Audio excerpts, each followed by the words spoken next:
It started as an ordinary day. My husband, Daniel, was away on a business trip, leaving me to my usual routine of coffee, cleaning, and mindless scrolling through social media. The quiet hum of the afternoon lulled me into a sense of calm. Then I heard it, a strange sound coming from next door. At first, I dismissed it as old pipes groaning, a common quirk in our aging neighborhood. But as the minutes ticked by, the sound grew louder. It wasn't just a creak. It was rushing water. Curiosity piqued. I glanced out the window at Mr. Bennett's house. His front door was slightly ajar, swaying in the gentle breeze. My heart skipped a beat. Mr. Bennett, my meticulous 60-year-old neighbor, was the kind of man who double-checked every lock and never left a curtain askew. Something wasn't right. I hesitated, my mind racing through possibilities. What if he'd fallen? What if he was hurt? The thought of him lying there, alone and unable to call for help, propelled me forward. I crossed the yard, calling softly, "Mr. Bennett, are you okay?" My voice wavered, but no response came. The rushing water grew louder as I stepped inside.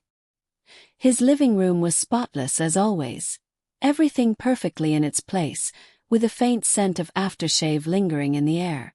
But the noise drew me further down the hall, to a partially open bathroom door. Steam billowed out, curling into the hallway like smoke. My breath quickened as I approached, unsure of what I might find. And then I saw him.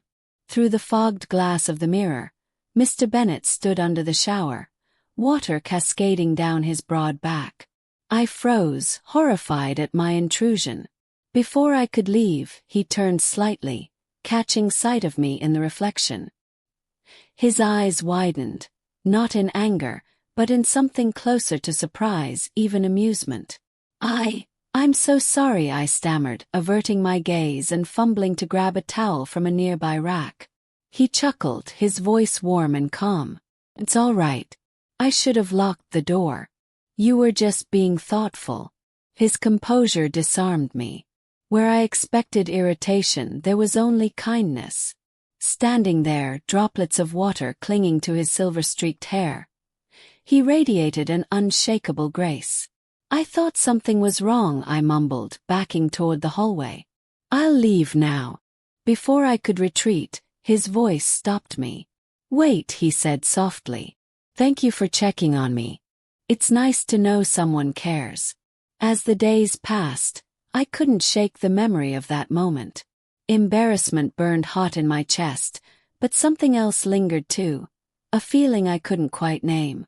A few days later, I was trimming the bushes in my backyard when his voice startled me.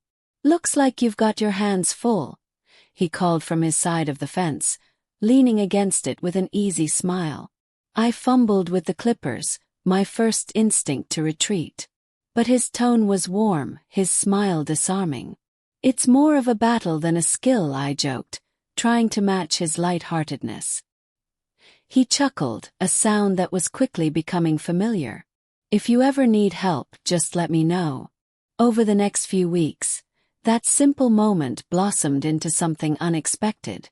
We began spending hours in his yard, trimming bushes and reviving flower beds. He worked alongside me, sharing stories about his late wife, his years as a teacher, and dreams he'd once had but never pursued. At first, it was innocent, just two neighbors finding companionship in shared tasks. But slowly, things began to shift. I noticed the way his gaze lingered a little too long, the softness in his eyes when he spoke to me. When our hands brushed, the electric jolt that surged through me was impossible to ignore. One evening, as we stood side by side admiring the freshly tidied garden, he handed me a glass. Our fingers touched briefly, and the air thickened with unspoken tension. "You've done more for this place than I have in years," he said softly, his eyes searching mine. "It's nothing," I replied, my voice barely audible. "It's not nothing," he murmured, his tone raw and unguarded. That evening marked a turning point. The rain fell softly outside as I sat in my living room, lost in thought. My husband called to say his trip would be extended another week. His voice distant and distracted. I hung up feeling an aching loneliness I couldn't explain. Before I realized it, I was at Mr. Bennett's door, a plate of cookies in my hands. When he opened the door, his smile was warm, his eyes lighting up with surprise. "What's this?" he asked. "I thought you might like something sweet," I said, feeling foolish. He invited me in, and we settled in his cozy living room, the fire crackling softly. Conversation flowed as easily as always, but tonight felt different. The quiet intimacy between us was undeniable. When I reached for my glass, it tipped slightly. He caught it instinctively, his hand brushing mine. For a moment, neither of us moved. His gaze met mine, hesitant yet searching. "You don't have to stay if you're uncomfortable," he said softly. "I'm not uncomfortable," I whispered. What happened next defied logic and everything I thought I knew about myself. His lips brushed against mine, tentative and questioning. I didn't pull away.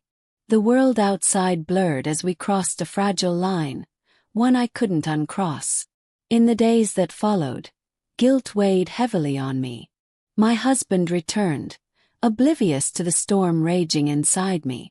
I threw myself into daily routines, trying to rebuild the stability I'd known. But the memory of that summer remained, a bittersweet reminder of a connection that changed me forever.